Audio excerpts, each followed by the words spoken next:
Russia's focus is turning to eastern Ukraine as the war there continues to rage. The governor of Kharkiv says more than a dozen people have been injured in rocket attacks. Chris Livesay reports from Kyiv. Russian troops have begun the battle for Donbas, says Ukrainian President Volodymyr Zelensky, setting the stage for major clashes of tanks and heavy artillery unlike anything we've seen since World War II, Ukraine says. It's a massive buildup in the eastern region of ongoing clashes, none more infamous than Mariupol. After weeks of resistance, now on the brink of doom, Russia has told its last die-hard defenders, holed up in this steel mill, surrender or die. But they refuse to give up. Looking for hope in cities like Chernihiv, north of Kyiv, it too was besieged for weeks. But against all odds, it was a triumph for Ukraine. Last month, shooting down this Russian bomber. It crashed into this home, killing the owner, but shockingly, no more. Its payload failing to explode when it landed on Nikolai's doorstep. So this is your house right over here. So it's just a matter of feet. That's unbelievable. He's so lucky. Others were not so fortunate. Some 50 people were killed in this apartment building, one of the deadliest single strikes of the war. All of a sudden, I was covered in shattered glass, says Larissa. She takes me into her bunker, where these women have been hiding for more than a month. At one point, they could barely fit. Here, 200 people were in here. Now we have lights, she says, but for a long time, all we had were candles. Are you afraid that they're going to come back? The war goes on, she says. We're begging your country for more weapons. We don't know what's waiting for us out there. And this morning, the same could be said anywhere in Ukraine. Moscow says it struck more than 1,200 targets overnight. Here in Kyiv, the air raid sirens have been sounding, with Vladimir Putin out to prove that even if his invasion is now concentrated on the east, nowhere in Ukraine is safe. Elaine, Vlad? Right.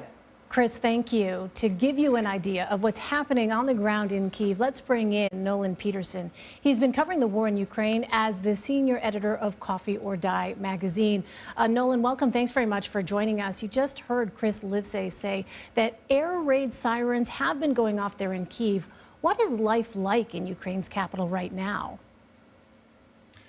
Well, I think if anybody came from another country and just parachuted into Ukraine, particularly here in Kyiv, and you experienced the daily air raid alerts and this sort of calm, casual attitude that most people treat those alerts with, you'd be shocked. I think more than 50 days into this war now, people across Ukraine and here in the capital city of Kyiv have gotten used to this sort of constant danger in their lives.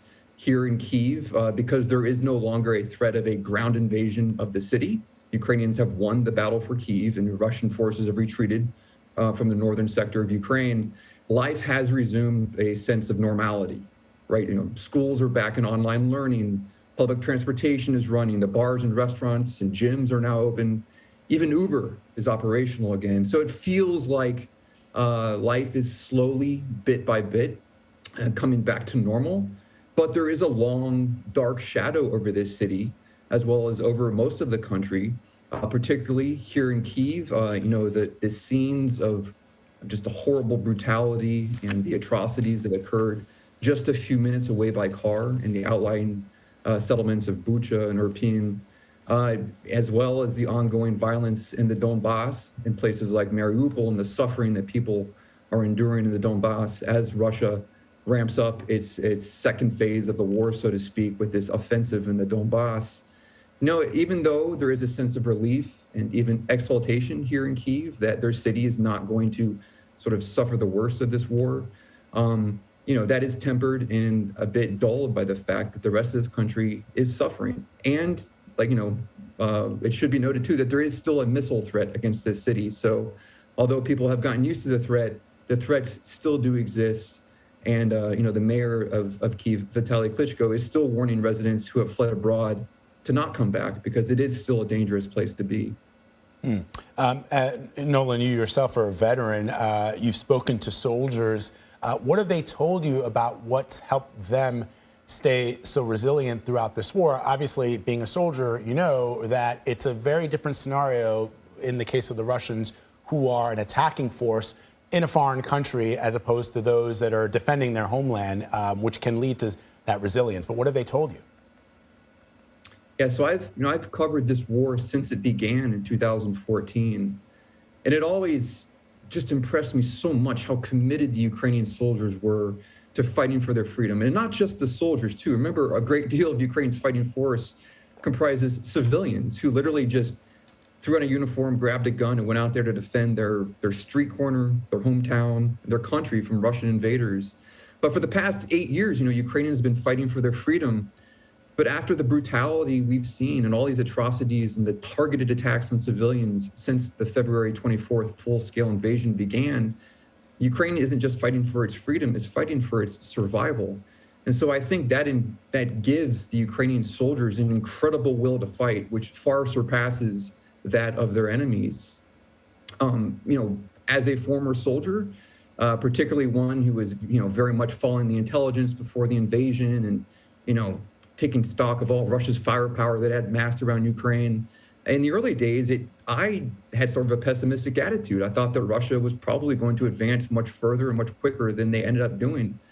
But my colleagues, my friends who are Ukrainian soldiers, they never lost faith. They always had this sort of unbending belief and faith that they were going to win the war from day one, no matter how dark things became. And you saw that too in President Volodymyr Zelensky and his decision to stay no matter what. And so I think it is this absolute belief in the rightness of their cause, the fact that they're defending their hometowns, their families, their country, the existence of their homeland.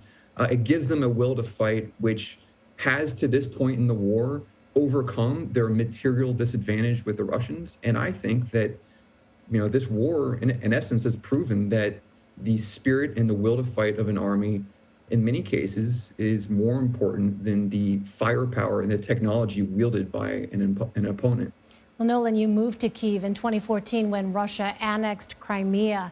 I'm curious, how have attitudes in Ukraine toward Russia changed over that period of time? Because certainly when you looked at the rhetoric coming out of Russia, some people point to that and say it was very well telegraphed what Vladimir Putin's intentions were. And yet I recall speaking to our reporters on the day of the invasion who were in Kyiv, who talked about even at that moment, people still sitting in cafes, not believing that war would ever come.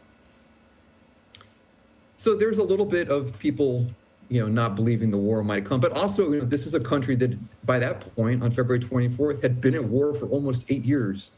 So people were sort of desensitized, I think, to the threat of a full-scale war because they'd been living with the war, within a few-hour train ride of Kyiv, where I live, for years. And across the country, I think the idea of war is something that they just gotten used to and learned to live with.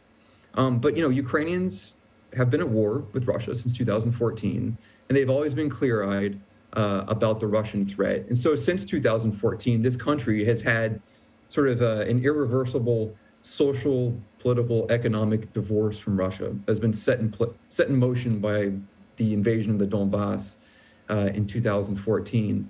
But certainly since February 24th, and again, just to harp on this point, the brutality that Russia has shown towards civilians.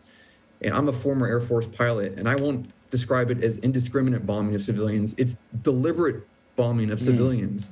Like, the Russian pilots know what they're doing. They're trying to kill civilians.